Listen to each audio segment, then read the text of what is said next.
Today, I rank 8 high-end compact crossovers on the market in 2024 in terms of their exterior and interior styling.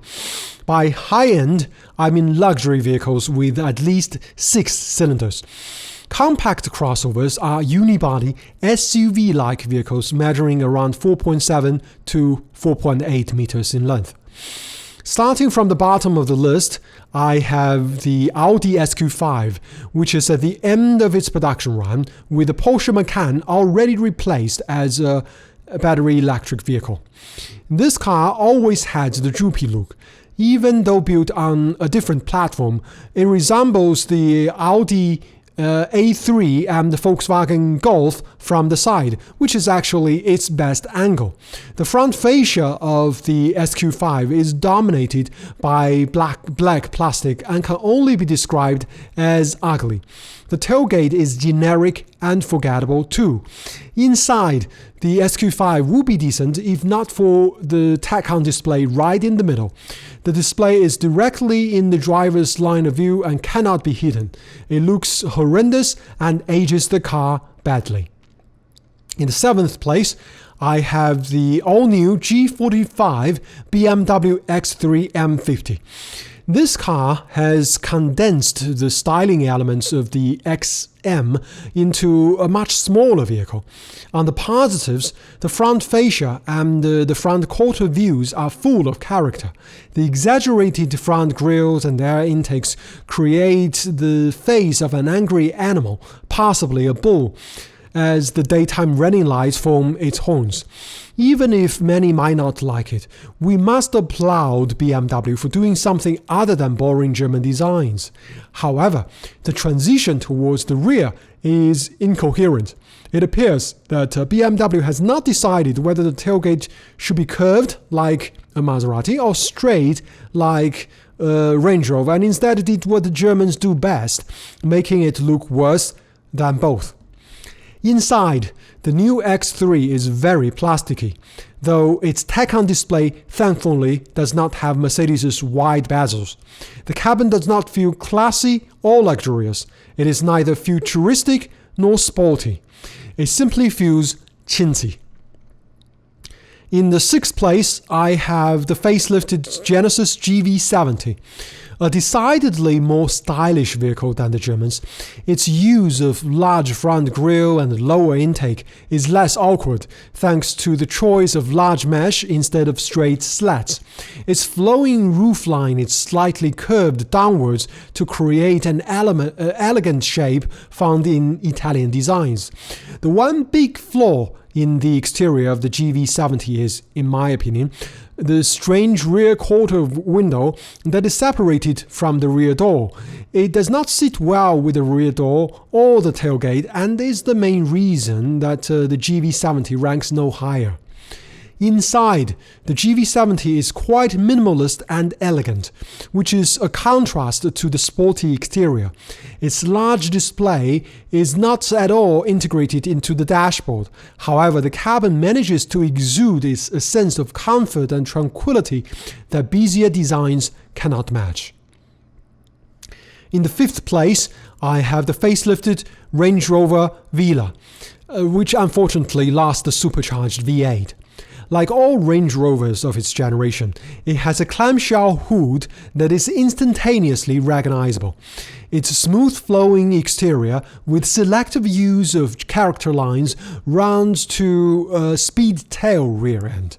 However, the upswung rear bumper is an acquired taste, especially when not painted in body color. Inside, the Velar maximizes the minimalist design. It is exceptionally elegant yet very ergonomic. Its extensive use of tech is unintrusive. This is a version of futurism that the Germans have yet to learn. In the 4th place, I have the Mazda CX-60, which is a latecomer to the luxury segment. While most manufacturers are downgrading their drivetrains, Mazda is faithful to mechanical excellence with the latest inline-six engine family in the industry paired to a conventional automatic transmission. This vehicle has an eye-opening exterior that accentuates the vehicle's rear-wheel drive platform with a long hood and short overhangs. It has a tasteful blend of upright stance with flowing curves around the A and C pillars. Its exterior lighting is unassuming, yet this subdued design fits the family-friendly car wonderfully. Supposedly, it has the best panel fitment quality in its class too. Inside, the CX-60 continues with the elegant design language of the exterior. The cabin is mostly ergonomic too. However, it has a tack-on display with last-generation controls that resembles the Germans of yesteryear. For this reason, it ranks no higher. In the third place, I have the Alfa Romeo Stelvio Quadrifoglio, which has just received a facelift. It now carries the classic Alfa Romeo 3+3 headlamps. The Stelvio has always had one of the best roof lines in the segment, with a slight, sexy curve that avoids the droopy look of German quote-unquote coupe crossovers. Its rear end is clean and tidy too. However, the front fascia of the Stelvio Quadrifoglio is just a Giulia stretched height-wise. What has worked so well in the Giulia Quadrifoglio appears out of proportion in the taller car. Inside, the cabin fits the driver like a glove. The two bumps on the dashboard reminds one of a voluptuous woman, with good integration of digital instrumentation. The infotainment display is also integrated into the dashboard, even though it is not the most advanced or the most beautiful unit. In the second place, I have the Maserati Grecale Trofeo. Built on the same platform as the Stelvio, the Grecale is an appreciably smaller vehicle than the Levante that it ostensibly replaces. It condenses what has worked so well in the latter into a more modern package. The masterful application of curves ties the entire design tightly together, resulting in arguably the best profile and rear end in the segment. However, the modern Maserati front grille, with its thick, sharp vertical slats, constitutes a break. Perhaps a meshed grille of yesteryear's Maserati would do wonders to the design. As it stands, the Grecale Trofeo falls just shy of segment best. Inside, the Maserati has one of the most luxurious interiors on this list. However, it is uncharacteristically busier than the more elegant and stylish designs and falls unfortunately on the side of the Germans. I am afraid that this is not one interior that can age gracefully. Topping the list is the Jaguar F-Pace SVR, the last V8 powered vehicle in the segment and coincidentally the best looking. Built on the same platform as the Range Rover Velar, the F-Pace has always been sportier and more coherent in styling. Its more upright stance and graceful proportions convey a sense of athleticism and presence too. Its front and rear ends are clean and stylish, though they are there mainly to complete the car's elegant, athletic and imposing profile.